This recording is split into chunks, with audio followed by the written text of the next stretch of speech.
ವಿಶೇಷವಾಗಿ ಇಡೀ ಜಗತ್ತಿಗೆ ಇವತ್ತು ಸಾಮಾಜಿಕ ನ್ಯಾಯ ಕೊಟ್ಟಂತದ್ದು ಮತ್ತೆ ಪ್ರಜಾಪ್ರಭುತ್ವದ ಒಂದು ಪರಿಕಲ್ಪನೆ ಕೊಟ್ಟಂತದ್ದು ನಮ್ಮ ಬಸವ ಕಲ್ಯಾಣ ಅನುಭವ ಮಂಟಪ.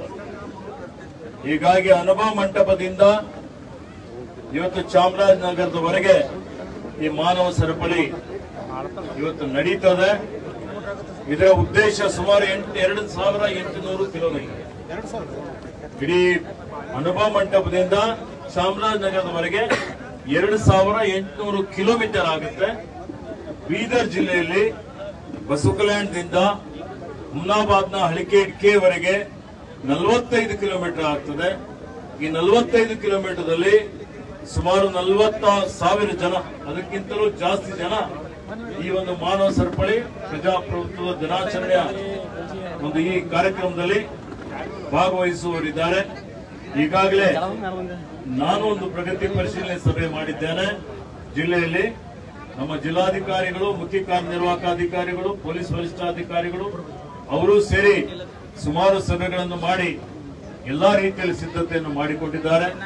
ಈ ಒಂದು ಕಾರ್ಯಕ್ರಮದಲ್ಲಿ ಎಲ್ಲಾ ಶಾಸಕರುಗಳು, ಇವತ್ತು ಗ್ರಾಮ ಪಂಚಾಯತಿ ಅಧ್ಯಕ್ಷರುಗಳು, ಗ್ರಾಮ ಪಂಚಾಯತಿ ಸದಸ್ಯರುಗಳು, ಎಲ್ಲಾ ಇಲಾಖೆಯವರು, ಸಮಾಜ ಕಲ್ಯಾಣ ಇಲಾಖೆ ಇರಬಹುದು, ಶಿಕ್ಷಣ ಇಲಾಖೆ ಇರಬಹುದು, ಪೊಲೀಸ್ ಇಲಾಖೆ ಇರಬಹುದು, ಕಂದಾಯ ಇಲಾಖೆ ಇರಬಹುದು, ಇಲ್ಲಿರುವಂತಹ ಎಲ್ಲಾ ಇಲಾಖೆಯ ಸರ್ಕಾರಿ ನೌಕರರು, ಅದರ ಜೊತೆಯಲ್ಲಿ ಸ್ವಯಂ ಸೇವಾ ಸಂಸ್ಥೆಗಳು, ಕನ್ನಡ ಪರ ಸಂಘಟನೆಗಳಿರ್ಬೋದು, ದಲಿತ ಪರ ಸಂಘಟನೆಗಳಿರ್ಬೋದು, ಇವತ್ತು ಇತರ ಏನು NGOsಗಳಿದೆ, ಸರ್ಕಾರೇತರ ಸಂಘ ಸಂಸ್ಥೆಗಳು, ಅವರೆಲ್ಲರಿಗೆ ಈ ಒಂದು ವಿಶಿಷ್ಟವಾದಂತಹ ಕಾರ್ಯಕ್ರಮದಲ್ಲಿ ಭಾಗವಹಿಸಲಿಕ್ಕೆ ನಾವು ಆಹ್ವಾನ ಮಾಡಿದ್ದೇವೆ. ನಮ್ಮ ಸಭೆಯಲ್ಲಿ ಅವರು ಇವತ್ತು ನಾವು ಇದರಲ್ಲಿ ಸಕ್ರಿಯವಾಗಿ ಭಾಗವಹಿಸ್ತೀವಿ ಅನ್ನುವಂತಹ ಒಂದು ಭರವಸೆಯನ್ನು ಕೊಟ್ಟಿದ್ದಾರೆ. ಇದರ ಉದ್ದೇಶ ನಮ್ಮ ಸಂವಿಧಾನದ ಸದಾಶಯಗಳೇನಿದೆ, ಇವತ್ತು ಸ್ವಾತಂತ್ರ್ಯ, ಸಮಾನತೆ, ಸಹೋದರತ್ವ, ಸಹಬಾಳ್ವೆ, ಇವತ್ತೆಲ್ಲಾ ಕಡೆ ನಾವೆಲ್ಲರೂ ಹಿಂದೂ, ಮುಸ್ಲಿಂ, ಸಿಖ್, ಇಸಾಯಿ ಬಾಯಿ ಬಾಯಿ ಅಂತ ಹೇಳಿ ವಿವಿಧತೆಯಲ್ಲಿ ಏಕತೆ ಅಂತ ನಾವೇನು ಹೇಳ್ತಾ ಇದ್ದೀವಿ, ಅದನ್ನು ತೋರಿಸಿಕೊಡುವಂಥದ್ದು, ಸಂವಿಧಾನದ ಆಶಯಗಳನ್ನು ಅನುಷ್ಠಾನಕ್ಕೆ ತರುವಂತಹ ರೀತಿಯಲ್ಲಿ ಏನ್ ಡಾಕ್ಟರ್ ಬಾಬಾ ಸಾಹೇಬ್ ಅಂಬೇಡ್ಕರ್ ಅವರು ಇವತ್ತು ನಮ್ಗೇನು ಆದರ್ಶಗಳನ್ನು ಕೊಟ್ಟಿದ್ದಾರೆ, ರಾಷ್ಟ್ರಪಿತ ಮಹಾತ್ಮ ಗಾಂಧೀಜಿಯವರು ಏನು ಸತ್ಯ, ನ್ಯಾಯ, ನೀತಿ ಅನ್ನುವಂತಹ ವಿಚಾರಗಳನ್ನು ನಮಗೆ ಹೇಳಿದ್ದಾರೆ.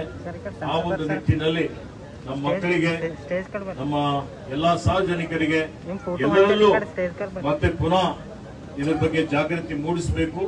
ಶಾಂತಿ, ಸಮಾಧಾನ ಇಲ್ಲಿರಬೇಕು. ದ್ವೇಷ ಆಗಲಿ, ಮತಾಂಧತೆ ಆಗಲಿ ಇರಬಾರದು. ಆ ನಿಟ್ಟಿನಲ್ಲಿ ದೇಶದ ಐಕ್ಯತೆ, ಏಕತೆ, ಅಖಂಡತೆಯನ್ನು ಕಾಪಾಡಿಕೊಂಡು ಬಲಿಷ್ಠವಾದಂತಹ ಒಂದು ರಾಷ್ಟ್ರ ನಿರ್ಮಾಣ ಆಗಲಿಕ್ಕೆ ಪೂರಕವಾಗಲಿ ಅನ್ನುವಂತಹ ರೀತಿಯಲ್ಲಿ ಇವತ್ತು ನಾವು ಅಂತಾರಾಷ್ಟ್ರೀಯ ಪ್ರಜಾಪ್ರಭುತ್ವದ ದಿನಾಚರಣೆ ಆಚರಿಸ್ತಾ ಇದ್ದೀವಿ. ಅದಕ್ಕೆ ಈ ಕಾರ್ಯಕ್ರಮ ಇವತ್ತು 15ನೇ ತಾರೀಕಿಗೆ ಬೆಳಗ್ಗೆ 8:30 ಗಂಟೆಗೆ ಬೀದರ್ ಜಿಲ್ಲೆಯ ಬಸವ ಕಲ್ಯಾಣ ತಾಲೂಕಿನ ನೂತನ ಅನುಭವ ಮಂಟಪದ ಹತ್ತಿರ ವೇದಿಕೆ ಕಾರ್ಯಕ್ರಮ ಮೂಲಕ ರಾಜ್ಯದಾದ್ಯಂತ ಒಂದೇ ಸಮನೆ ಇದಕ್ಕೆ ಚಾಲನೆ ಆಗ್ತಾ ಇದೆ. ನಾನು ಬಸವ ಕಲ್ಯಾಣದಲ್ಲಿ ಅನುಭವ ಮಂಟಪದಲ್ಲಿ ಎಲ್ಲಾ ಶಾಸಕರು, ನಮ್ಮ ಸಚಿವರ ಜೊತೆಯಲ್ಲಿ ಇದಕ್ಕೆ ಚಾಲನೆಯನ್ನು ಕೊಡ್ತಾ ಇದ್ದೇನೆ. ಇವತ್ತು ಅದರ ಜೊತೆಯಲ್ಲಿ ಇವತ್ತು ನಮ್ಮ ಅವತ್ತಿನ ದಿವಸ ನಮ್ಮ ರಾಜ್ಯದ ಕನ್ನಡ ನಾಡಿನ ರಾಜ್ಯ ಧ್ವಜ ಹಾಗೂ ರಾಷ್ಟ್ರೀಯ ಧ್ವಜ 1 ಕಿಲೋಮೀಟರ್ ವರೆಗೆ ಹರಿಸುವಂತಹ ಒಂದು ಕಾರ್ಯಕ್ರಮ ನಾವು ಇಟ್ಟುಕೊಂಡಿದ್ದೇವೆ.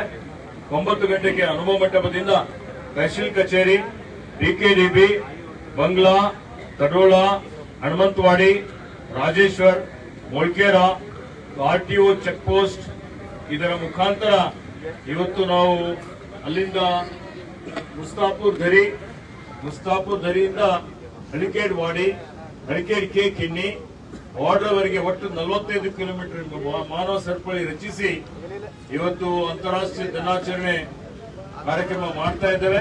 ಸುಮಾರು 40,000 ಜನ ಇದರಲ್ಲಿ ಸೇರಲಿದ್ದಾರೆ.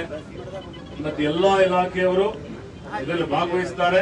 ಕಡ್ಡಾಯವಾಗಿ ಇವತ್ತು ಛಾಯಾಚಿತ್ರ ತೆಗೆಯುವಂಥದ್ದು, ಸಂವಿಧಾನದ ಪೀಠಿಕೆ ವಾಚನ ಮಾಡುವಂಥದ್ದು, ಇವೆಲ್ಲ ಕಾರ್ಯಕ್ರಮಗಳು ಇಟ್ಟುಕೊಂಡಿದ್ದಾವೆ. ಬಂದೋಬಸ್ತ್ ಎಲ್ಲಾ ರೀತಿಯಲ್ಲಿ ಆಗಿದೆ. ಇವತ್ತು ಇದಕ್ಕೆ ಜಿಲ್ಲಾ ಪಂಚಾಯತ್ ಇರ್ಬೋದು, ನಗರಾಭಿವೃದ್ಧಿ ಇಲಾಖೆ ವತಿಯಿಂದ ಕುಡಿಯುವ ನೀರಿನ ಎಲ್ಲಾ ರೀತಿಯಲ್ಲಿ ವ್ಯವಸ್ಥೆಯನ್ನು ಮಾಡಿದ್ದೇವೆ. ಬೆಳಿಗ್ಗೆ ಅವರಿಗೆ ತಿಂಡಿನೂ ಕೊಡ್ತೇವೆ. ಹೀಗಾಗಿ ನನ್ನ ಪರವಾಗಿ, ಸರ್ಕಾರದ ಪರವಾಗಿ, ತಮ್ಮ ಮಾಧ್ಯಮದ ಮುಖಾಂತರ ಇಡೀ ಜಿಲ್ಲೆಯ ಸಮಸ್ತ ಜನತೆಗೆ ಈ ಒಂದು ವಿಶಿಷ್ಟವಾದಂತಹ ಒಂದು ಕಾರ್ಯಕ್ರಮದಲ್ಲಿ ಎಲ್ಲರೂ ಭಾಗವಹಿಸಬೇಕು ಅಂತ ಹೇಳಿ ನಾನು ವಿನಂತಿಯನ್ನು